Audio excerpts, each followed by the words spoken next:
Fatih, our final guest for this evening is someone you know very well. Her name is Peggy O'Neal, president of the Richmond Football Club since 2013. She served on the board, I think, since 2005. She's a consultant to Lander and Rogers, and she's specialised in superannuation and financial services law for more than 20 years. Obviously, a partner early on at Herbert Smith Freehills, which is one of those companies that has had an array of stars, and she was just one of those smart women that really started to show everyone around her how capable she was. Well, she served in many roles in the corporate world, and she's been recognised for that tremendous work of hers and her community efforts. I think in December of 2018, it was only right that Peggy was awarded an honorary doctorate of laws by Swinburne University.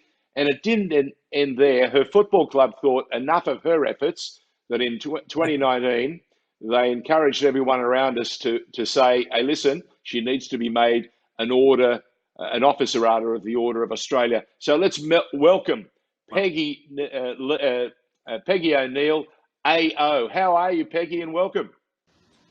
Fine, thank you. Welcome to this unique program and an opportunity for us to cover some territory and talk about some issues that are impacting a whole lot of people. But the thing that fascinates me at the moment is there's the talk of mental health and the impact that COVID-19 has had and is still having. How do you feel things are progressing, and what can the Richmond Football Club, which has played a tremendous part in the community over the last 10, 15 years, what more can it do, especially in these very trying times when there's so much disruption going on? Oh, well, thank you, George. But I think that the mental health impact of what we're going through will probably ripple for a while, and it may not be immediately while people are still just trying to cope with day to day. But I think for the next few months, we need to be aware of taking care of our mental health and putting our hands up if we need assistance. If anything, I think the message coming through is don't be afraid to ask for help, because we're all in this together, literally, and some people will be able to cope better than others depending on their circumstances. Some people will have lost loved ones during this period, which is and in a way that is so unique that you can't really mourn and come together as a community to grieve. And that's one side. But then there are people who just miss the socialization, who don't have the community support they maybe once did. And so I think that we need to be aware that a lot of people are doing it tough from a mental health aspect as well as from physical health and, of course, financial as well.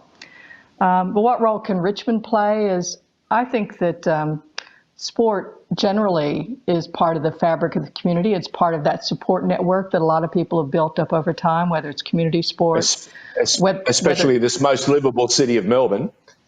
That's right. And going to a game or playing a game on the weekends, whether it's tennis, community sport, state sport, or just attending your favorite sporting team's professional competition, you make friends that way.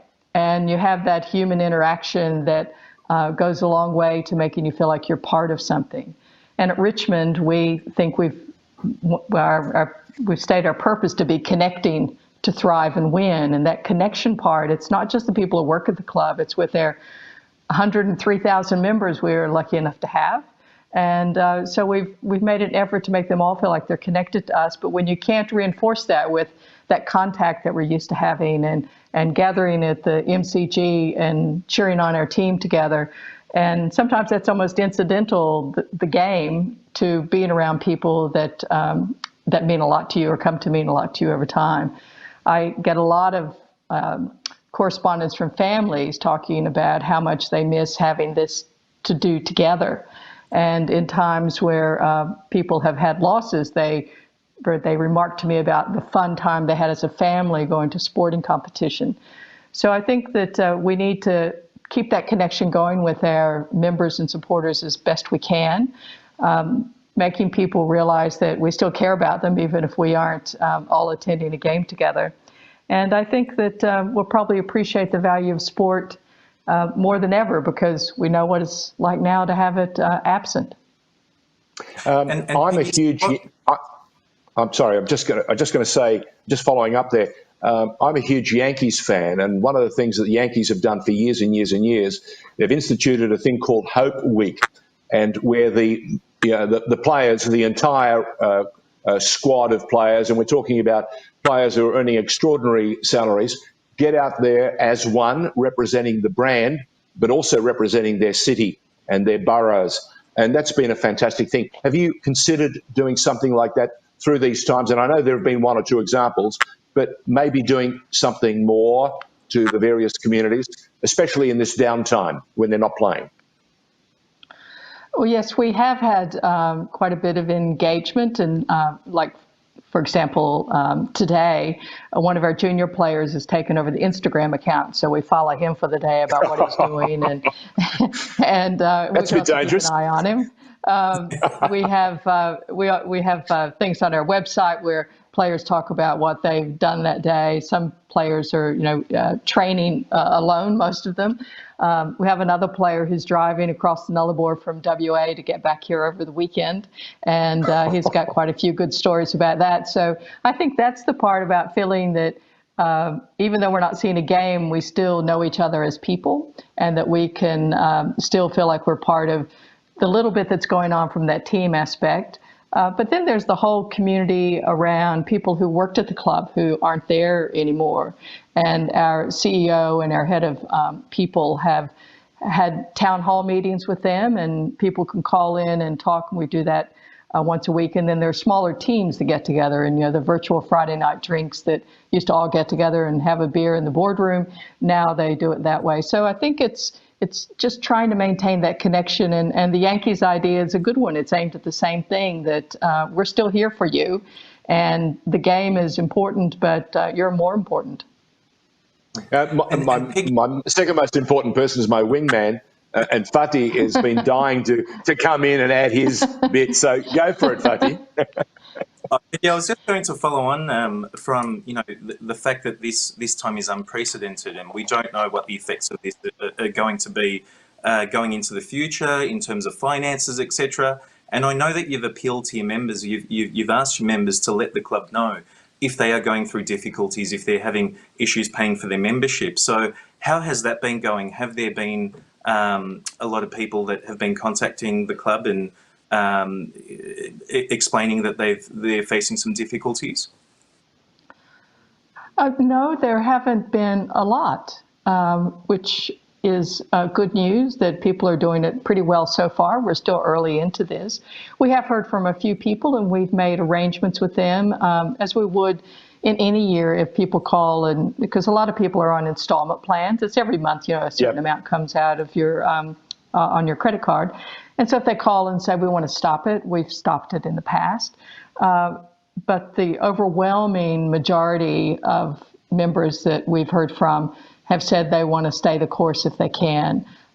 We know some people have joined who've never joined before, saying, I've had such fun with the Tigers, I feel like now's the time to put some money behind you.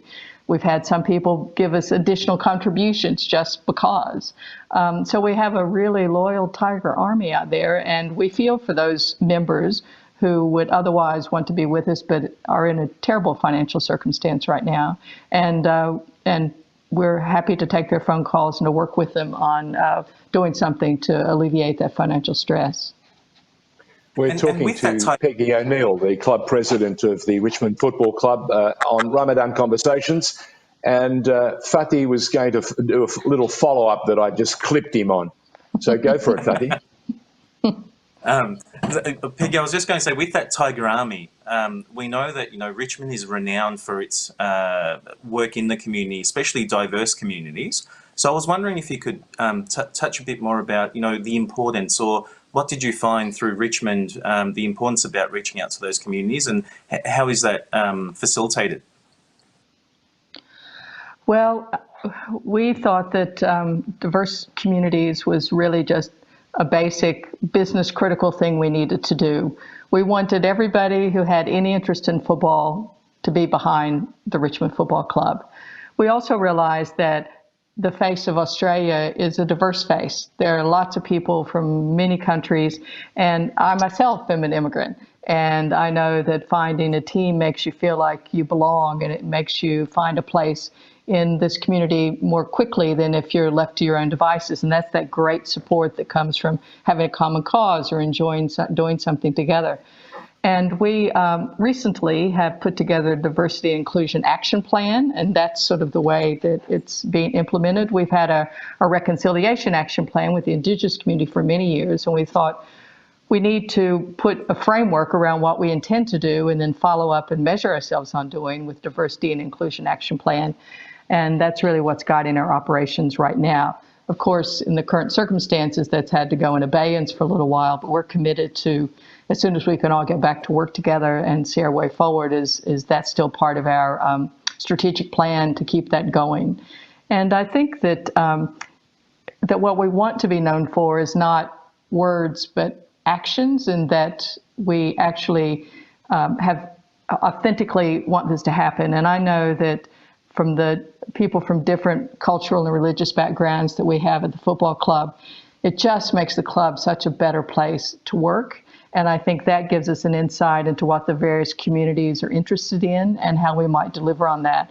Sometimes it's not as if people are ignored, but we don't understand what it takes to include.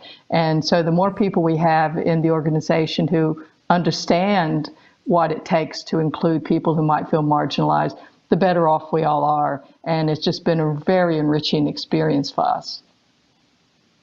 Peggy, you've been rewarded by the likes of Basher Hooley and also the young boy you brought straight out of the VFL to play in the grand final, and he basically won it for you off his boot. So when you talk diverse communities, when you talk small communities, the one thing that the Richmond Football Club has done, and I must add, I've also worked as the voice of the G over the last couple of years, and I've had to do a number of Richmond games, and when the Tiger Roar is let loose, you certainly feel it, the whole stadium rumbles. But one thing that I'm absolutely thrilled to bits, and I'm talking as a Carlton man, and I'm thrilled to bits because I see this. I like to hear it. No, I'm thrilled because it shows me how successful you can be if you reach out. And you talk of, and the Richmond Football Club speaks of, many tribes but one team, right? Or many communities but one tribe. And that tribe is the Richmond Football Tribe. And I think that has been part of your messaging that has helped you enormously, especially over the last couple of years, bring so many other people to the club that has allowed you to, touch 100,000? Have you got 100,000 members yet? Well, we had 103,000 last year. This year, wow. We have about 97,000 right now. I thought you were just bragging there when you went 103,000. No, it's fact. No brag, just fact. Okay. But it has made, from the outside, you can see it's palpable. That messaging has been really strong and focused. And I'm sure that's something you started thinking about strategically well before the last couple of years when you've seen so much success on the field. It is something that's very important to us, and as long as I've been on the Richmond board, which is a lot longer than I've been president, I joined the board in 2005, is our first strategic plan. After that, we had 5 pillars, and one of those pillars was community engagement. And every strategic plan and every iteration after that, community has always been a big pillar that we think is important. And I say, well, we were waiting to win games and took us many years to get around to being winners again. You got to stand for something. You got to make people proud of something you're doing, even if you can't always point to wins and losses. And wins and losses is what a football club does. But at the same time, you have a great platform to do things in the community. And people often listen to their sporting heroes in a way that they don't listen to politicians or the church anymore or that sort of thing. So it is an important responsibility. And we thought that the reaching out to everyone, as I said before, if you want to join a team, and that's not just the team on the field, if you want to be part of a club that wants you and we'll do everything we can to make sure you feel included. We want you to come with us. And when you were mentioning the things that have happened, recently about Sydney Stack coming and then Marlon Pickett coming, I think a few years ago we might not have been able to handle that as well as we did. And I think it's because we've been educated, and as I said before, we have people at the club from a lot of different communities now, so we have great experts to go to. And people say, I'm not sure that we could have taken a chance on whoever it might be. But I think now we're at the point that we were before this happened anyway, that we can really make people better individuals and find the place in society that might otherwise have been denied them because of the diversity of people who work there and our commitment to making it work. And I'm just amazed every day at how much work goes on at the club in all of these various communities.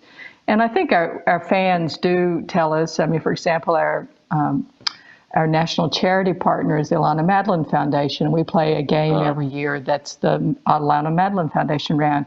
We have people who join the club just for that game because a membership for that day goes totally to the Alana Madeline Foundation.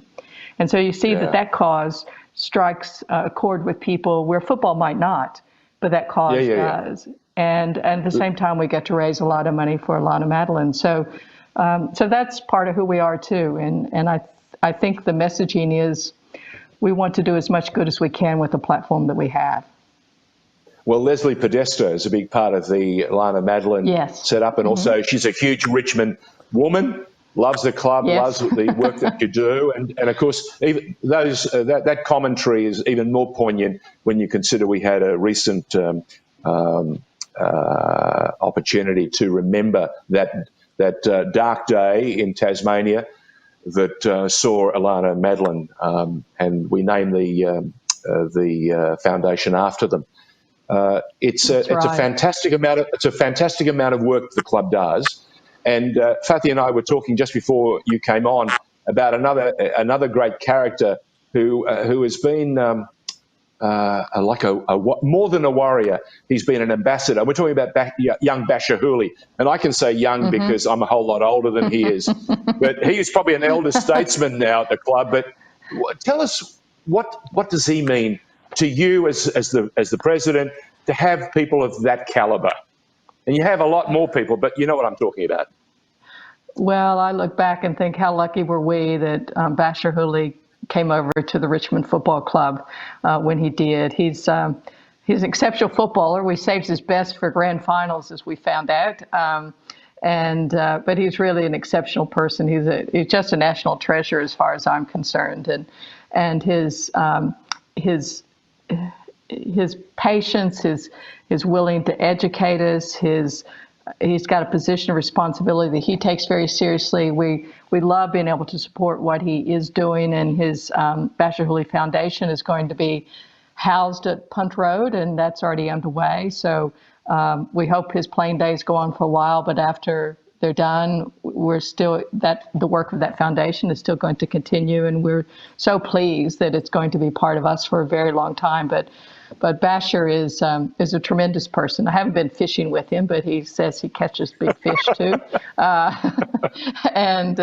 But no, he's so well regarded around the club, and his work in the community is just unparalleled. So we're very, very fortunate he's with us. And Peggy, so Bashir Hooley is an observant Muslim, and we're in the month of Ramadan, which is a time where we fast and we refrain from drinking and eating, any type of liquid, whether it's water or coffee, etc. And some people can't believe that he performs with no fluids. Do you have any insights into this? And how does his... Well, no, I'm amazed. I saw something on, it might have been on our website today that talked about how much better his performance was during Ramadan than the lead up to Ramadan in the past. And he seems to sort of just love the challenge, is what I think. He's a very competitive person. And I remember the first year that I was really paying attention and knowing that he was fasting. And I thought, how can he even move? Another way that I feel after missing a meal, much less go out and do professional sport at the level that he does. But I think he sets it as a personal challenge. That's the only explanation that I can give. He's not giving me any hints. I think it just shows his commitment to his faith and his commitment to football, and that you can do both. Peggy, it's been a delight having you with us to join us for Ramadan Conversations. We thank you very, very much for giving it once again an insight into some of the things that go on behind the club and how many elements and sectors there are in the club, and allow it to become this giant in the community. We thank you again. We wish you every success. Mind you, the only time I don't wish you that much success is when Carlton plays Richmond. Well, we've played once this year. I don't know if we'll play again, but I've forgotten about it. Okay, it was a long time ago, but thank you very much, Ramadan. Thank you, Peggy O'Neal.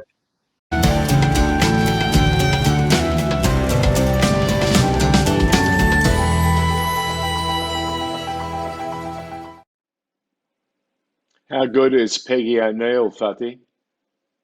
Fantastic, fantastic. I could have had another hour asking her questions.